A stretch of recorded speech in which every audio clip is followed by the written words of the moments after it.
तो दोस्तों आज के इस लेक्चर में हम ये देखेंगे कि सिंगल फेज इंडक्शन मोटर को सेल्फ स्टार्टिंग मोटर क्यों नहीं कहते हैं हम। क्यों single phase induction motor self starting motor नहीं होता है, जबकि जैसा कि मैंने पिछले लेक्चर्स में मैं आपको बता चुका हूँ मैं कि उसमें जैसे कि थ्री फेज इंडक्शन मोटर जो होता है वो हमारा सेल्फ स्टार्टिंग होता है। बेसिकली जब हम थ्री फेज सप्लाई स्टेटर पे जब हम प्रोवाइड करते हैं तो हमारा रोटेटिंग मैग्नेटिक फील्ड क्रिएट होता है, जिसका जो नेचर होता है वो रोटेटिंग होता है और वो हमारे रोटर कंडक्टर्स को कट करता है, जिसके तरह रिलेटिव दोनों के बीच में जो रिलेटिव स्पीड होती है उसके कारण क्या होता है कि हमारा रोटर में ईएमएफ इंड्यूस होता है और हमारा रोटर जो है रोटेट करने लगता है। लेकिन यहाँ पे सिंगल फेज इंडक्शन मोटर में, जो कि सिंगल फेज इंडक्शन मोटर एक ऐसा मोटर है जो लगभग सभी जगहों पे यूज होता है। थ्री फेज इंडक्शन मोटर जो होता है वो हैवी वर्क्स के लिए, जो इंडस्ट्रीज़ में या फिर हमारे घरों में यूज़ होता है। लेकिन जो सिंगल फेज इंडक्शन मोटर है वो हमारे जैसे सीलिंग फ़ैन है, उसके अलावा और भी सारे जो इक्विपमेंट्स हैं जो हमारे सिंगल फेज सप्लाई से जिनको रन होना है, तो वो हमारे सिंगल फेज इंडक्शन मोटर ही वहाँ पे लगा होता है। इसका जो रोबस्ट होता है और ये काफ़ी पॉल्यूटिंग एरिया में भी इसको हम यूज कर सकते हैं। तो बेसिकली हम यहाँ पे ये देखने वाले हैं कि हमारा ये सेल्फ स्टार्टिंग क्यों नहीं होता है। तो जैसे मैंने अभी आपको बताया कि जो थ्री फेज इंडक्शन मोटर होता है उसमें जो हमारी रोटेटिंग मैग्नेटिक फील्ड जो प्रोड्यूस होती है उसका जो नेचर होता है वो रोटेटिंग होता है। लेकिन चूँकि ये सिंगल फेज इंडक्शन मोटर है और यहाँ पे हम इसको सिंगल फेज सप्लाई यहाँ पे दे रहे हैं, तो यहाँ पे जो हमारा जो मैग्नेटिक फील्ड होगा उसका जो नेचर होगा वो अल्टरनेटिंग होगा। तो अल्टरनेटिंग होने की वजह से क्या होगा कि ये पॉजिटिव और निगेटिव दोनों साइड्स में इसका जो फ्लक्स का जो बिहेवियर होगा वो दोनों साइड्स में ये रन करेगा। यानी कि ये पहले हाफ साइकिल में ये पॉजिटिव साइड एक, और फिर उसके बाद दूसरी जो साइकिल होगी फ्लक्स की वो निगेटिव में होगी। तो बेसिकली ये हमारा 220 वोल्ट 50 हर्ट्ज का एक एसी साइन वेव है। तो इसमें ये होता है कि जब हम सिंगल फेज सप्लाईज प्रोवाइड करते हैं किसी भी सिंगल फेज मोटर के स्टेटर वाइंडिंग पे, तो होता ये है कि हमारा जो मैग्नेटिक फील्ड का जो नेचर है वो अल्टरनेटिंग हो जाता है। अल्टरनेटिंग होने की वजह से जो हमारा टॉर्क जो डेवलप होता है उस रोटर में, जो इंडक्शन मोटर होता है, जो उसका रोटर होता है वो भी अल्टरनेटिंग नेचर का ही होता है। जो टॉर्क जो डेवलप हो रहा है वो भी अल्टरनेटिंग नेचर का ही है।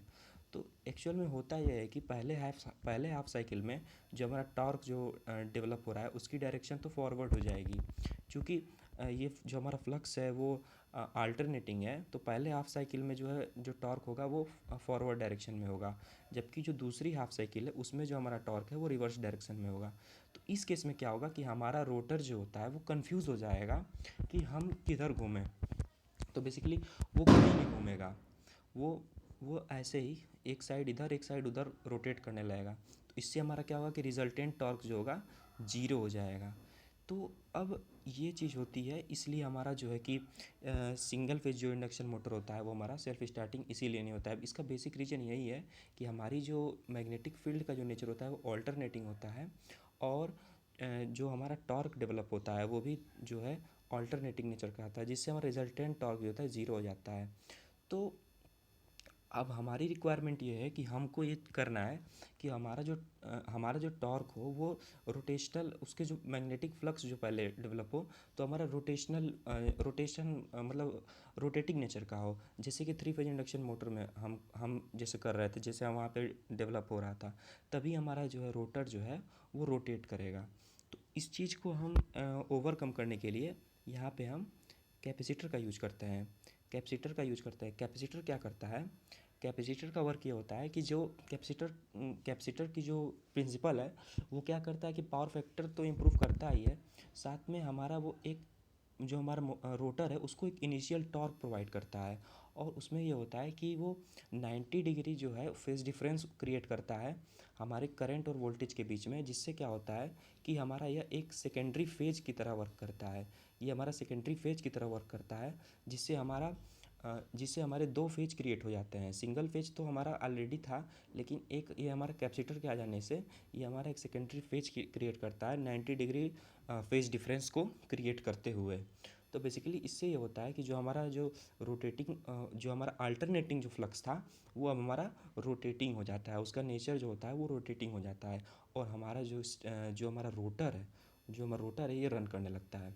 तो मैंने यहाँ पे एक इंडक्शन मोटर का, सिंगल फेज इंडक्शन मोटर का एक बेसिक डायग्राम मैंने बनाया हुआ है।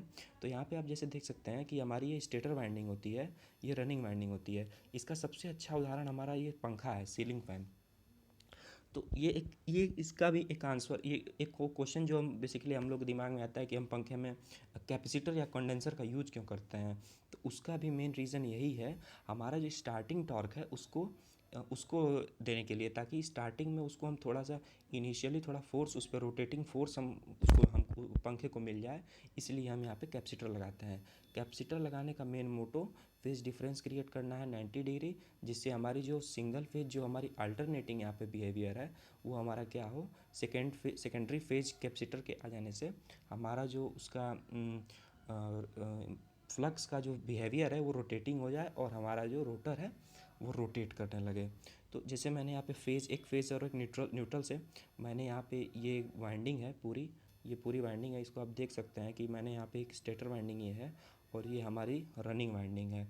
स्टेटर वाइंडिंग का जो मेन वर्क होता है वो फ्लक्स को क्रिएट करना है, जो हमारा फ्लक्स को क्रिएट करना है। और ये हमारा कैपेसिटर क्या, ये तो जैसे अगर कैपेसिटर नहीं रहेगा तो ये तो अल्टरनेटिंग, इन दोनों की वजह से अल्टरनेटिंग हमारा फ्लक्स रहता है।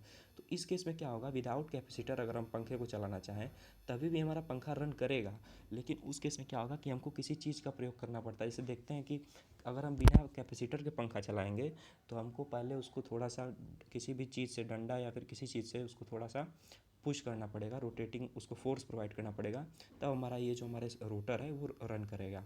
लेकिन ड्यू टू दिस कैपेसिटर ये जो हमारा रोटर है वो साइमल्टेनियसली रन करने लगता है।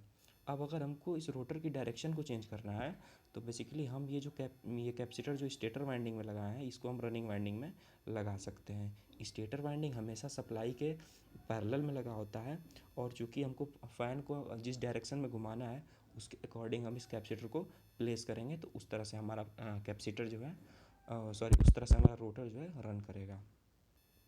तो दोस्तों आई होप आप लोगों को समझ में आ गया होगा कि हम सिंगल फेज इंडक्शन मोटर हमारा सेल्फ स्टार्टिंग क्यों नहीं होता है, और बेसिकली हम इसमें कैपेसिटर का यूज़ करके इसको हम सेल्फ स्टार्टिंग कैसे बनाते हैं। तो दोस्तों अगर आपको ये वीडियो अच्छा लगा हो तो वीडियो को लाइक करिए, चैनल को सब्सक्राइब करिए और इसको शेयर कीजिए। बेसिकली ये वीडियो किसी भी ब्रांच के स्टूडेंट्स कोई भी देख सकते हैं, क्योंकि ये एक कॉमन सा क्वेश्चन हो जाता है कि कैपेसिटर हम क्यों लगाते हैं, क्योंकि सभी लोग पंखे की हवा खाते हैं। So that's all and thank you.